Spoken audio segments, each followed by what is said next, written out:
Freaking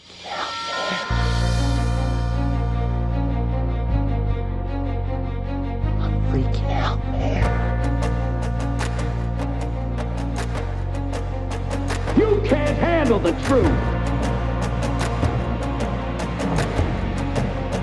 You can't handle the truth. What do all men in power want? More power. My name is Gianluca Zanna. I was an Italian by birth, and I became an American by choice. Our lives and freedoms are in danger. This is not a drill. If you're listening to this broadcasting, you are the resistance. All systems go. Welcome to Love, Guns, and Freedom. We're not afraid. Happy New Year, and welcome to Love, Guns, and Freedom with Luca Zanna on K-Talks 1340 AM. Yes, this is Sunday of the new year, the first of the year, And for a moment I thought, should I take a vacation? You know what? I can take a vacation when I'm dead, seriously. And I'm not trying to be sarcastic, it's true. Every Sunday I have here to stay on the air is an opportunity, is a gift that I do not take for granted. So I say, you know what? It's also a pleasure, I'm telling you. I start to get used more and more to the idea that somehow I'm not just talking to myself here, but I have a lot of you guys and girls that you write me back and instant message me, and we exchange ideas. Sometimes we agree, sometimes we disagree, but it doesn't matter. There is a great interaction, and I'm so humbled by that. I couldn't believe it, a few years ago, 3 years ago when I started it, especially with me, my limitations, my English, my grammar, and all my things I have in my mind. But what can I say? I thank you. And this show is getting more and more, let's say, I don't want to use the word bigger, but let's put wide. I started as a local show in Needles, California, of course, broadcasting the tri-state area here in Mojave County, Arizona, and Needles, of course, California. And then we go to also Laughlin, Nevada. But then through the internet, is reaching a new type of, almost new horizons out there. The last shows we had, this incredible lady from Sweden. Then we have this week, we will have another great lady from Denmark. Then we have listeners from Australia, Italy, Germany, Canada. This is amazing. I'm very humble. Now, let me shut up. Let's go back to business. Today is Sunday. I would like to share with you, of course, some news, but more important, I would like to remind you that this is also your show. You don't need to agree with me. Honestly, sometimes I don't care. I prefer if you do not agree with me. But regardless, this is an opportunity for you to use this microphone to share your activism, to share your values, to share what you're trying to do, what your fears, what your dreams are. So that's pretty much, I want to remind you that. Of course, this show it is not live because I refuse to go to California as much as I can. I don't go to the station. But I'm here in Mojave County behind enemy lines. And what I do, I produce the show during the week. But if you want to be on my show, it's very simple. All you have to do, go to lovegunsfreedom.com. You will find my email. Shoot me an email. I'll call you, and I'll let you talk. We have only two basic rules. Technically, just one, not even two. Let's say there are two. Number one, you don't want to cuss. We have to always use a language that is family-oriented because we are under FCC rules. That's the bottom line. And number two, if you bring somebody in that, let's say, is not on the air with us, I need to always give him a chance. Any names you bring, to bring him on the air. Because, and we try to always, at least, always document whatever facts you have. But, this is a free speech. You can say whatever you want, but also responsibly, of course. And if you bring somebody's name, we need to bring him in. At least give him a chance to talk, okay? As simple as that. Now, I had with me several times, a great activist from South Arizona, Tucson area. And normally he's been really leading as a pioneer this, let's say, I don't want to call it war, because it's not a war, but let's say a stand to expose this illegal immigration problem that we have and we had, and hopefully we're going to have less the next few months and years. And he's been doing an incredible job when I was, before even I became a citizen. And I've been following him. I've been following his stands. You used to do some sort of, let's say, pretty straightforward First Amendment demonstrations, okay? This guy used to stand in the middle of a public place by himself, or maybe with another couple of friends, surrounded by a bunch of illegal aliens while he was burning the Mexican flag. People may agree or not. That's not the point. That's about freedom of speech. And I give him a lot of, let's say, my best respect to him, even to do something that he not exactly, it's a tough environment. Let's put it in the way. Tucson, surrounded by a bunch of Reconquistas. You burn the Mexican flag. You know what? You're almost in Mexico there. Anyway, let me shut up because at this point I don't want to be anymore say things. I want to bring Roy Warden on the air. Roy, are you there? Yes, I am. Good to see you. I mean, we're not seeing each other, but good to hear from you, man. Happy New Year. Well, Happy New Year to you, Luca. And we're looking forward to a great New Year based on all the progress we all made last year. So, or actually still this year. Well, actually, it's New Year's Day on Sunday. So the bottom line is we're looking forward to a great New Year. Perfect. I know that you have something you wanted to share with us. You know, I don't even ask you because this is about, as I said, we have no censorship here. We don't have any type of filters. I know you have something important, though, something you're organizing, and I want to give you the microphone so you can share with the listeners whatever you're doing. Go ahead. Okay. Basically, it's this. It's going to be the second Rally for Justice for LaVoy Finicum, the 2017 rally. We're going to have a series of rallies for the next several years or even longer, however long it takes, to see that the people, the government agents who shot down LaVoy Finicum, and I think we've all seen the film, The Rancher up in Oregon, the people who shot him down, that they are indicted and brought to trial for murder. And we have a process by which we can get that to happen. We have a way of putting pressure on local public officials to make sure that happens. So to do that, we're going to have a rally in January 26th, which is a one-year anniversary of Mr. Finicum's murder. We're calling it a murder. We're going to have a rally for the Tucson U.S. District Court located in Tucson at 405 West Congress Street. We're going to be there between the hours of 11 in the morning and 2 in the afternoon. And we're going to be speaking out very aggressively to the public officials, the federal public officials and judges who work in the federal U.S. District Court, and we're going to encourage them, and we have various ways of doing this, very powerful ways of encouraging them to call their counterparts in Oregon and get this process of indictment going. So that's what we're going to be doing on the 26th of January, and we're asking for everybody who possibly can to come out and support us. Yes, and you know, since the last time we talked, because you already organized the first time similar rally in Tucson last year, before even we go ahead, let's remind also that there was the verdict, at least, you know, the trial went through, and all these people that they were in Oregon, and among those, you know, was of course also LaVoy Finicum, but unfortunately didn't make it alive to see this day in court. He was, as you said, you know, allegedly murdered, because I still want to see, hopefully we have a trial, hopefully we have an investigation. That's my goal at least. But the point is, these people, they were found innocent. I mean, that's the interesting things. And they were pretty much charged the same charges that LaVoy Finicum supposed to be charged if he ever had a chance to make it to trial. So that's very important at this point. I think we have an extra element. You know, they pretty much shot, for sure, a man that was still innocent. He didn't have any criminal record. That's a fact. The guy was a law-abiding person, a father, you know. And there was no justification, in my opinion, according to the video, to do what they did to him. That was, for me, worse than the mafia assassination. There was not even a pig supposed to be shot like that. Because there was even a clean shot. There was a very sad, disgusting event. This is my opinion, of course. I'm not speaking for you. But the point is, I think, don't you find it interesting now that we have at least an element that the justice system should know that all the other people that were the defendants in this, let's say, supposed Oregon standoff, they were found innocent. So LaVoy Finicum, technically, he was innocent too. At least, you know, he was among them. What do you think? Well, here is a great distinction we have to make. Actually, one of my friends from high school, I haven't seen him for close to 50 years, and he happened to be one of the people who were one of the occupiers of the federal controlled land in Oregon, and he did stand trial.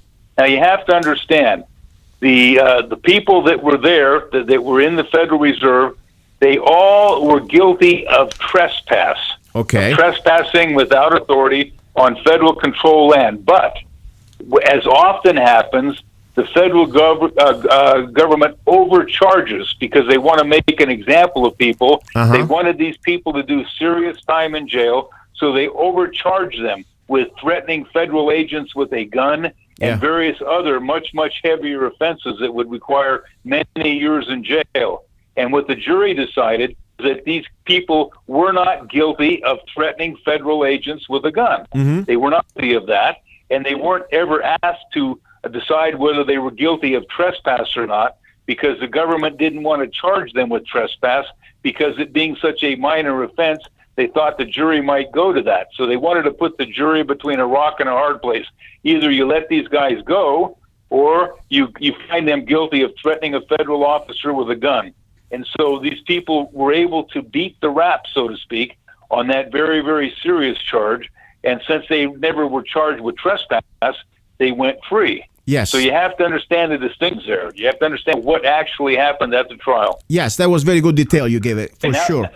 And you're right. Now there's a second trial coming up in Las Vegas. Yes, in Nevada. Sometime later on next spring, in March or April. I'm not sure. The trial date hasn't been set yet. There's still pre-trial motions. And we're trying to raise public awareness and raise money for those folks so that they can help feed their families and all of that while they're waiting to go on trial in Las Vegas. And we don't want this issue to fade away with time. And to me, there's only one real basic, solid issue that I think is beyond any controversy on whether you support the ranchers or not, whether you're left-wing or right-wing. That doesn't matter. What matters is the police orchestrated an ambush. They actually set up the roadblock, and 4 hours before they knew he would be there, and they went in and they cut down tree branches so that the officers could circle in a large circle around where they were going to stop car, and they would have free fire where they could fire from behind trees with high-powered rifles, and they could shoot somebody. And as soon as Finicum arrived, he knew they were going to kill him, and so he got out of the car and tried to surrender. He was standing in the snow, and they were yelling at him from different directions, and so he kept turning around, and finally they shot him. I think they shot him 8 times. Yes. They basically executed him. Yes. And I don't care whether you're white or black, whether you're brown or red, whether you're liberal or conservative, the bottom line is you don't have to kill a man to arrest him for, at that point, the charge was trespass. Exactly. He was not an escaped murderer. He was of no particular danger to anybody, and you don't have to kill him in order to arrest him and bring him to trial. And that's what I'm objecting to, is that there should be a trial of the people who shot him, because they obviously did not follow well-established law and well-established guidelines for arresting a criminal. They basically executed him. Yeah, and that's what I'm protesting against. And I completely agree with you. This is like completely taking the justice in your hands and making, let's say, we are all supposed to be innocent until proven guilty. And he was already pretty much that sentence, this guy, LaVoy. And the sad thing is, you can see now it is not just about him. Look even at the people that they're still rotting in jail, okay? I think 99% of them have no previous criminal record, okay? There was not really anybody that was harmed. There was nobody who was robbed. Technically, there was no really, for me, it was when there is no harm, there is no crime. But the point is, they will even deny bail. That if you are a bank robber, you have access to bail. If you are a child rapist, you still have access to bail, believe it or not. But these people, they're treated for me, like political prisoners. That's why I really believe it's important, as you said, regardless where you stand on the issue of the ranchers, the cows, if you're a vegetarian, if you don't care about, whatever they are doing there, that's not the point. This is the point about justice. If the government can do this to a person that is still innocent, let's say, executed him, and they can take people in jail without any type of, due process, waiting for what's supposed to be a speedy trial is becoming like 2 years in jail right now. It's ridiculous. So I think it's really important. We cannot forget. We must at least understand what's going on, and more important, we need to start to share this information and hopefully, also get involved as you're doing. Talking is not enough. Sometimes, if you are in the area of Tucson, let's give one more time this address, at least the date. One more time when you're doing this protest. Okay, it's January 26th, which is a Thursday, 2017. The location is 405 West Congress Street, which happens to be the U.S. District Court in Tucson, Arizona. And the beginning time is 11 o'clock, and the ending time is sometime around 2. However, we're going to have a first-class sound system, and we're inviting anyone who's a public speaker or who wants to say something about what happened. We encourage them to speak. The one thing I want to point out, though, is that this is not a eulogy. We don't want to hear from people telling us how badly they feel that LaVoy is no longer with him and with us and all of that, because that's what you do at a funeral. It's not a call to action. We want to get people inspired and angry to take absolute legal action to force the federal government to indict these people. And there is a process to do that. But to do that, you have to raise public anger and get the people willing to sign petitions and contact certain public officials. And frankly, I'm going to give you an example of where that happened before in very recent years, where public pressure was brought to bear and a man was put on trial for murder and was later found innocent. But the only reason why he was tried was that the people put pressure on the government to try him. And that is the Trayvon Martin case in Florida. Happened 4 or 5 years ago. I can't remember how many, maybe 2 or 3, but it was a little bit of time ago. And all of the police evidence regarding George Zimmerman, the accused shooter, showed that it was a righteous shoot, showed that he was in defense of himself.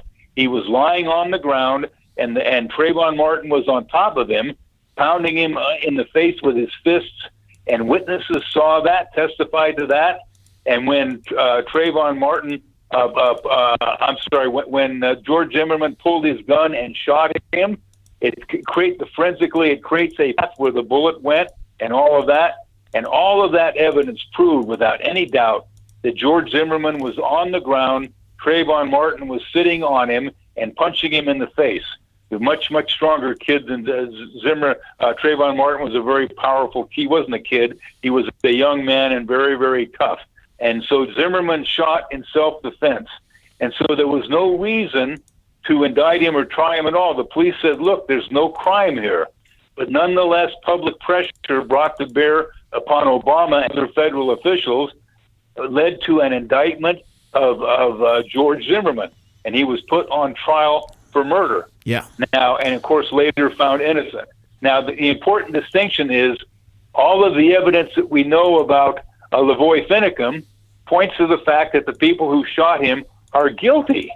The evidence doesn't say, well, they were innocent. The evidence shows that they were guilty. So we want to put public pressure on federal officials so that they will indict and try those people who shot LaVoy Finicum. We want them to go on trial for murder.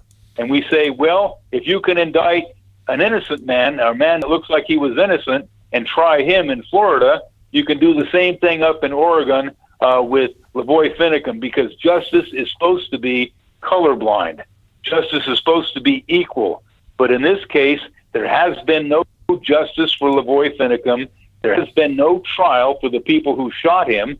And we have a very, very precise and lawful and very powerful program by which we're going to put very, very heavy pressure on public officials to do the right thing.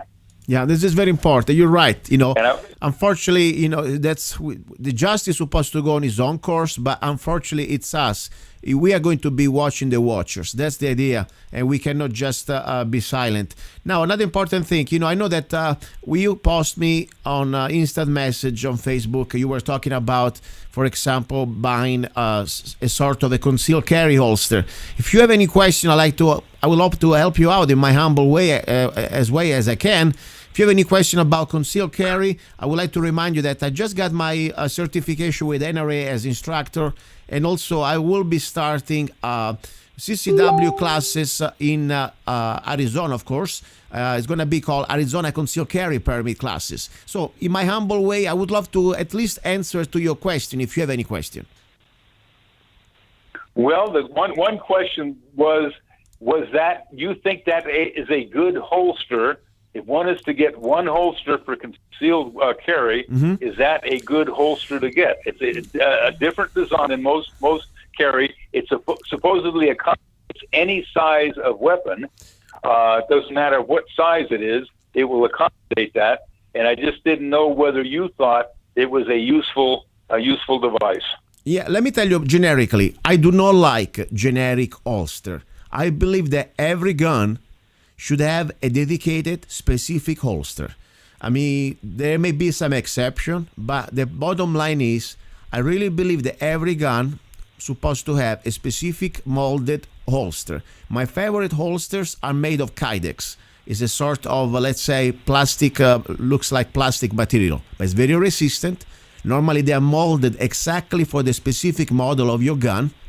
And of course, one of the most important qualities of the holster is, first of all, you want to have a holster that preserve, the gun from any type of, errorly firing. You want to be preserving the safety of the trigger and everything else. But more important, also, you want to have accessibility.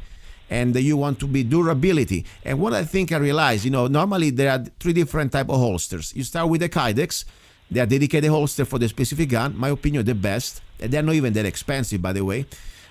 You can get them for, depends where you are, how you are carrying. That's another most important thing. Are you going to carry, which is the type of lifestyle you have? Where do you live? What type of job do you do? Are you a truck driver, or you can stay, let's say, walk, or you're going to be spending most of your time maybe sitting in front of a computer? That's very important. In my opinion, the best system that gives you the opportunity to be, let's say, safe to yourself and to others, at the same time to also be as fast as you can, of course, if you train, it is the position called also 3 o'clock on the hip. 3 o'clock means that, you put yourself, let's say you are right-hand shooter, you're going to put your holster exactly on your belt at exactly at 3 o'clock on your right hip, okay? It may be not probably the most concealable situation, because always you need a jacket or you need a shirt.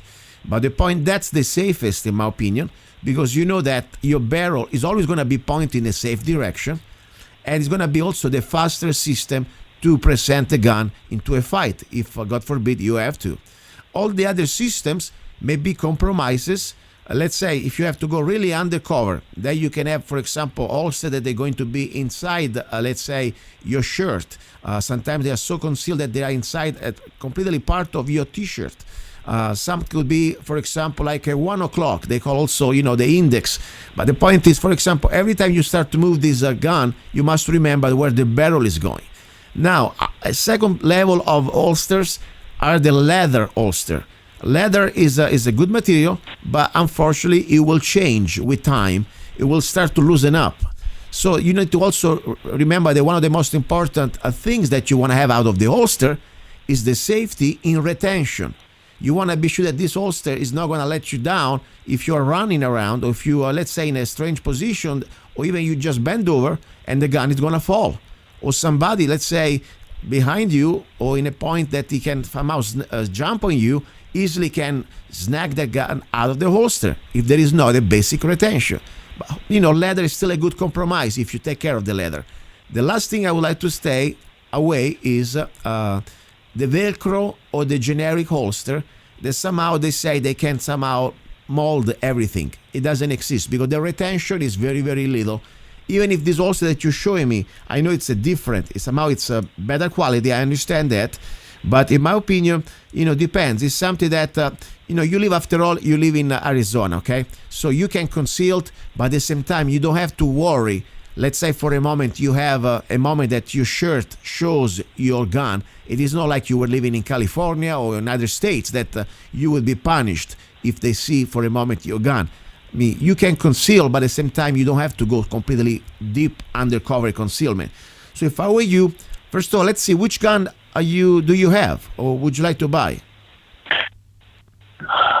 I'm not sure yet. Actually, there's several I'm looking at, and they would be 9 millimeters, and they would probably be in the classification of semi-compact. Okay. In other words, not the full-size Glock, but maybe what's referred to as the baby Glock, or I forget what the number is for it, Glock 35 or Glock 25, something like that. They have a designation for a new series. Yes, there is, for example, the basic Glock is the Glock 17, okay? It's a full-size Glock, 9mm. Yeah. Then you go to Glock 19, and for me, honestly, it's one of the best, in my opinion, at least as a compromise, because it's easy to conceal. If still you have a gun that your hand, especially if it's big enough, you're able to completely do everything you have to do. Because when you go into the subcompact, like for example the baby Glocks, well, that's like a backup gun, in my opinion. I mean, you start to have, first of all, forget about the rounds that you can have less. That's not even the point. The problem is, in my opinion, that you start to have a situation that, for example, all the different elements of the gun, from the everything, even just the way you handle the gun, your hand is going to be too big for the grip itself. And so, in my opinion, if you have a compromise to make, I would buy a Glock 19 that easily you can conceal it. I mean, I carry all day my Glock 17, summer and winter. And of course, winter it's a little easier because, of course, you can have a heavy jacket. By summertime, I carry with a regular shirt. If you pick the right color of shirt, I don't need anything. And I always carry at 3 o'clock. And I always keep it there. It's the safest place. And it's also the safe place that I know that if I need to reach the gun, I can reach the gun in less than half second. And I can deliver the gun into a fight in less than 1.6 or 1.5 seconds with two control pairs. That's the point. So in my opinion, it's up to you. Whatever gun you have, build the, let's say, your concealment carry around it. And more important about your lifestyle. If, for example, people are carrying, they are driving a truck, okay? Or they're always on the road. Probably the 3 o'clock, it wouldn't be that comfortable. Probably they would mostly like a cross draw. Then normally I would say not good in the real world, because if you walk around with a cross draw, we have two problems. First of all, when you go to reach for your gun and you present the gun into a fight, you're going to probably muzzle at least a good 100, almost 120 degrees on your left if you're a right hand, okay? So that's very dangerous. But more important, also as important, somebody come close to you and they see that you have a gun, that takes 1 second to you pretty much give them the gun ready to go. So it's kind of depends on what type of lifestyle you do. If you are a regular guy, you walk around, I would do a 3 o'clock belt. Concealed carry would be perfect. You can get incredible holsters. I found an holster right now on Amazon that fits perfectly the Glock 19 and the Glock 17 for $20, made in Kydex, and it's really, really good stuff, I'm telling you. And all I can tell you, that's pretty much my idea if I could choose my ideal concealed carry system. Then, of course, if you are a woman, you need probably maybe to have some sort of a system in your purse. Maybe if you want to look into the fanny packs. But if you want to be fast, and the gun is going to always be training the same way, 3 o'clock. You don't need to spend that much money. With $25, you got everything you need.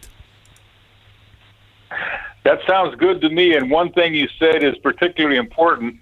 I think the most important thing is the grip of the weapon and your hand size. Yes. I have, generally speaking, hands that you might consider somewhat small for my frame. Mm-hmm. And so the smaller weapons don't necessarily are not awkward in my hand. Exactly. I did have a Glock 19 once upon a time, and I was very happy with the way it felt in my hand. It was just seemed after carrying it all day, it just seemed heavy. Okay. It seemed a little bit bulky.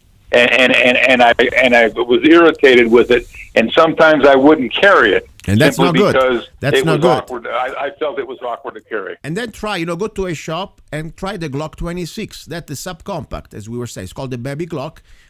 Feel it, And more important, if you have a chance, maybe a friend or somebody, try to go shoot it too. Because, sometimes, you're right. The most important thing is to carry it. If you don't carry it, it's a waste of money. Why? If you cannot, become too bold for you. Right. But remember also something. I carry a full-size Glock, and I carry always at least 2 extra magazines that I forget that I have it. I mean, they are part of my belt. If you have a good belt, a good holster, there is not much difference. I mean, the point is, yes, the Glock 19 is going to be a little bigger than the Glock 26. That's true. But at the same time, if you have a good holster, it's not going to be really much difference. I mean, in my opinion, I forget the gun has become part of my extension of my legs. I mean, I don't even think anymore that I have a piece of metal on my side. It is just part of my, let's say, underwear. So it's always question. Find always a good. Try also to have it for a few days with a good holster before you pass a final judgment. Because sometimes, we make judgments with the wrong tools. We have a wrong holster.